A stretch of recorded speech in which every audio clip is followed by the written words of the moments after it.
Hello everyone. तो कल मैंने डिस्कस किया था बाल विकास यानी कि सीडीपी के 30 क्वेश्चन और आज मैं उसके आगे के 60 क्वेश्चन तक कंप्लीट करने वाली हूँ। रोज़ हम 30 क्वेश्चन डिस्कस करेंगे। जितने सीटेट में 30 क्वेश्चन सीडीपी के पूछे जाते हैं उतने ही रोज़ मैं आप लोगों की प्रैक्टिस कराते हुए चल रही हूँ और एक टॉपिक भी डिस्कस करती हूँ। कल मैंने व्यक्तित्व की मापन विधियों के बारे में डिस्कस किया था अपनी वीडियो में, तो आप लोग जाके मेरे चैनल की वीडियोज़ में देख सकते हैं। आपको बहुत सारा कंटेंट मिल जाएगा सीटेट के रिगार्डिंग। तो चलिए वीडियो को स्टार्ट करते हैं। तो मानसिक विकास का संबंध नहीं है। सबसे पहले आपको ये पता होना चाहिए कि मानसिक विकास का संबंध किससे किससे होता है।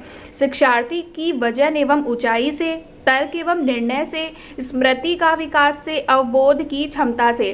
पहली बात, मानसिक विकास क्या है? मानसिक विकास वो जिसे हम मस्तिष्क से सारे काम कर पाते हैं। ठीक है, मस्तिष्क से क्या संबंध होता है शिक्षार्थी की वजन एवं ऊंचाई का? बिल्कुल भी नहीं। तर्क एवं निर्णय, हाँ हम तर्क कर सकते हैं और निर्णय करते हैं। किससे करते हैं? अपने मस्तिष्क से ही तो करते हैं। स्मृति का विकास किस में होता है? मानसिक में होता है, मस्तिष्क में होता है। अवबोध की क्षमता विकसित होती है किससे? मानसिक विकास से। तो इसका राइट आंसर क्या हो जाएगा? शिक्षार्थी का वजन एवं ऊंचाई से मानसिक विकास का संबंध नहीं है। तो शिक्षार्थी का वजन एवं ऊंचाई किससे संबंधित है? शारीरिक विकास से संबंधित होगा ये। ठीक है, सेकंड क्वेश्चन है, मनुष्य के शरीर में हड्डियों की संख्या कम से कम होती है। तो सबसे पहले आप लोगों को यही लग रहा होगा शैशवावस्था में मनुष्य छोटा होता है, तो शैशवावस्था में हड्डियों की संख्या कम होती होगी, लेकिन ऐसा बिल्कुल भी नहीं है। शैशवावस्था में जो हड्डी होती है वो 270 होती है। कितनी होती है? 270 होती है शैशवावस्था में। और बाल्यावस्था में कितनी होती है? 350। और किशोरावस्था में होती है 206। मतलब क्या हुआ, पहले 270 थी, फिर वो बढ़ी 350 हो गई, फिर वो कम हुई 206 हो गई। अब वो प्रौढ़ावस्था में ना और कम हो जाती है। ठीक है, तो मनुष्य के शरीर में हड्डियों की संख्या सबसे कम कब होती है? प्रौढ़ावस्था में होती है। किशोरावस्था की प्रमुख समस्या है वजन बढ़ने की, शिक्षा की, समायोजन की, अच्छे परीक्षा परिणाम देने की। तो वैसे तो किशोरावस्था की बहुत सारी समस्याएं होती हैं और किशोरावस्था चैप्टर बहुत ज़्यादा इंपॉर्टेंट है। किशोरावस्था से बहुत क्वेश्चन बनते हैं, ना कि सीटेट में बल्कि यूपी टेट, कोई भी टेट हो गया, किशोरावस्था से बहुत क्वेश्चन पूछे जाते हैं। तो सबसे बड़ी समस्या जो है ना किशोरावस्था की, वो क्या है? समायोजन की। उनकी जब एज डेवलप होती है तो उन्हें समायोजन करने में दिक्कत होती है। किशोरावस्था बड़े संघर्ष, तूफान एवं विरोध की अवस्था है। यह किसने कहा है? वेरी वेरी इंपॉर्टेंट है, ये मैं बता देती हूँ आपको। ये बहुत ज़्यादा क्वेश्चन पूछा जाता है एग्जाम में। किशोरावस्था बड़े संघर्ष, तूफान और विरोध की अवस्था। एक तरह से आप रट्टा मार लीजिए इसका राइट आंसर क्या हो जाएगा? Stanley Hall. क्या हो जाएगा? Stanley Hall. 35वां क्वेश्चन है, जीन पियाजे के अनुसार संज्ञानात्मक विकास की कितनी अवस्थाएं हैं?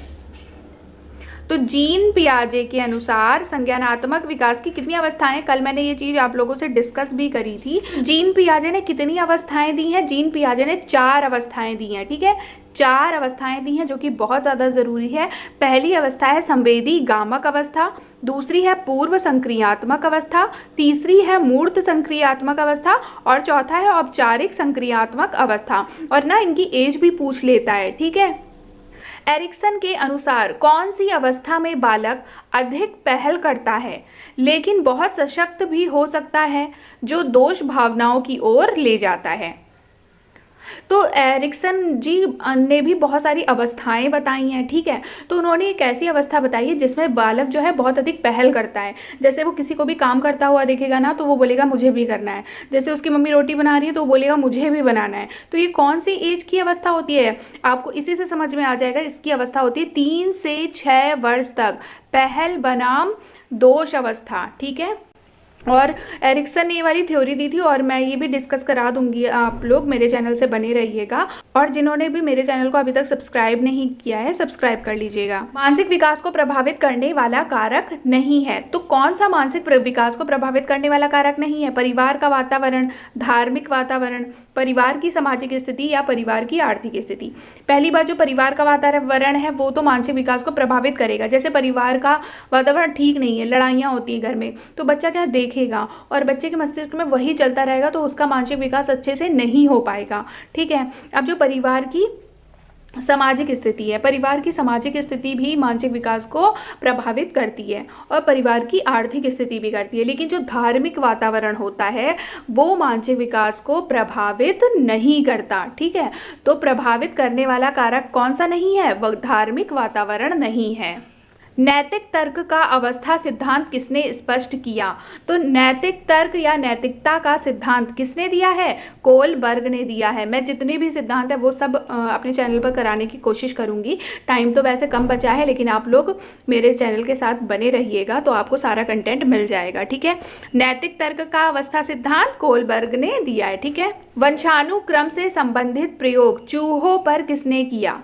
चूहों पर प्रयोग किसने किया है? तो चूहों पर प्रयोग किया है किसने? मेंडल ने। किसने किया है चूहों पर प्रयोग? मेंडल ने।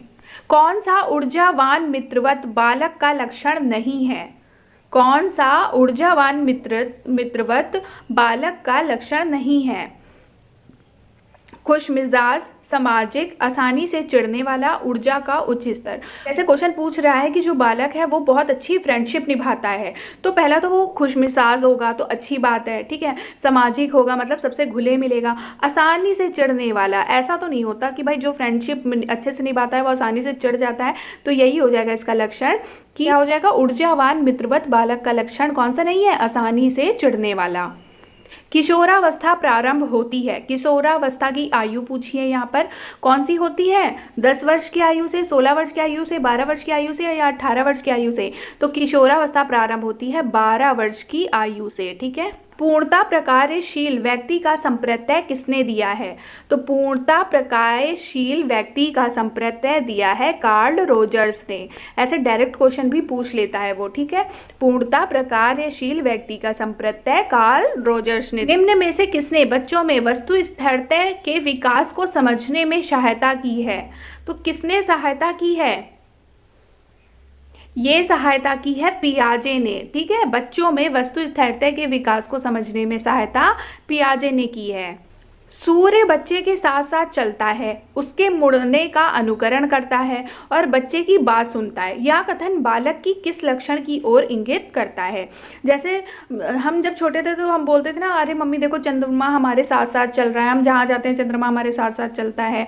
ठीक है, तो ये किस लक्षण की ओर बात करता है? ये बात करता है कि जो बच्चा है वो सूर्य को सजीव समझता है, मतलब क्या है? सजीव चिंतन होता है उसका। ये किसने यह दावा किया कि सभी भाषाओं में होने वाले कुछ सार्वभौमिक गुण जन्मजात होते हैं? ये जब भी भाषाओं की बात आएगी ना तो आप आंख बंद करके नोम चॉम्स्की लगा देना। ठीक है, और नोम चॉम्स्की के बारे में मैं और भी एक टॉपिक बना दूंगी आज।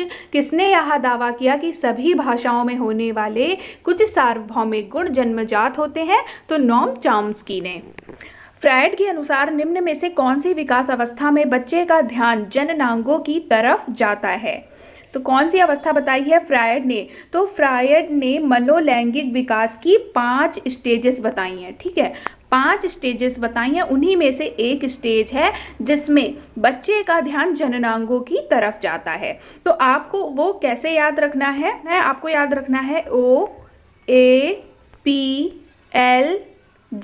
ओ से क्या हो जाएगा? ओ से हो जाएगा oral, anal, phallic, latency and genital. का मतलब हो जाएगा मुखावस्था ओरल से, एनल का मतलब हो जाएगा गुदावस्था, फैलिक का मतलब हो जाएगा लिंगावस्था। ठीक है, लेटेंसी का मतलब हो जाएगा सुषुप्तावस्था और जी से जेनिटल का मतलब हो जाएगा जननांग अवस्था।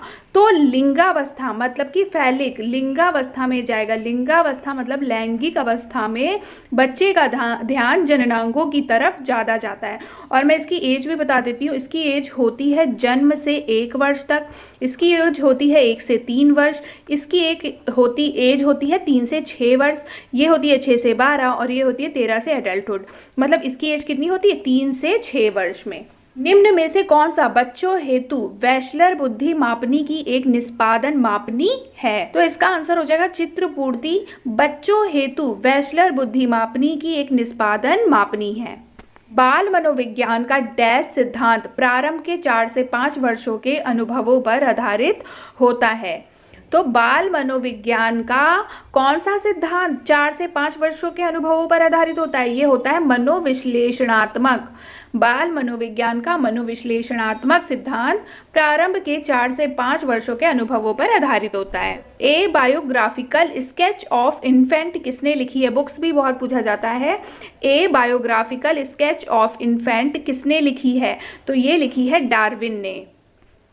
मानकीकृत परीक्षण का अर्थ क्या होता है? मानकीकृत परीक्षण जिसमें कि विश्वसनीयता होती है, वैधता होती है, मानकता होती है, तो वो क्या होता है? उपरोक्त सभी में आएगा। मानकीकृत परीक्षण जिसमें विश्वसनीयता भी होती है, वैधता भी होती है और मानकता भी होती है। मनोवैज्ञानिक के अनुसार विकास एक सतत और धीमी प्रक्रिया है।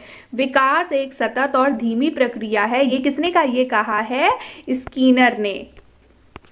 क्वेश्चन है, व्यक्तित्व विकास की अवस्था है। व्यक्तित्व विकास की अवस्था कौन सी होगी? अधिगम एवं वृद्धि, व्यक्तिवृत्त अध्ययन या उपचारात्मक अध्ययन? तो व्यक्तित्व विकास की अवस्था होगी अधिगम एवं वृद्धि, मतलब सीखना और आगे बढ़ना। विकास में वृद्धि से क्या तात्पर्य है? विकास में वृद्धि से क्या तात्पर्य है? ज्ञान में वृद्धि, संवेग में वृद्धि, वजन में वृद्धि, आकार, सोच, समझ, कौशलों में वृद्धि। तो वैसे तो सभी आपको ऑप्शन सही लग रहे होंगे, बट ज्यादा सटीक जो ऑप्शन है विकास में वृद्धि क्या होगा? आकार, सोच, समझ, कौशलों में वृद्धि। तनाव और क्रोध की अवस्था है, ये भी बहुत पूछा जाता है। तनाव और क्रोध की अवस्था है किशोरावस्था। बालक का विकास परिणाम है वंशानुक्रम, वातावरण, वंशानुक्रम व वातावरण की अंतःक्रिया। तो बालक का विकास कैसे होता है? वंशानुक्रम व वातावरण की अंतःक्रिया ही बालक का विकास का परिणाम है।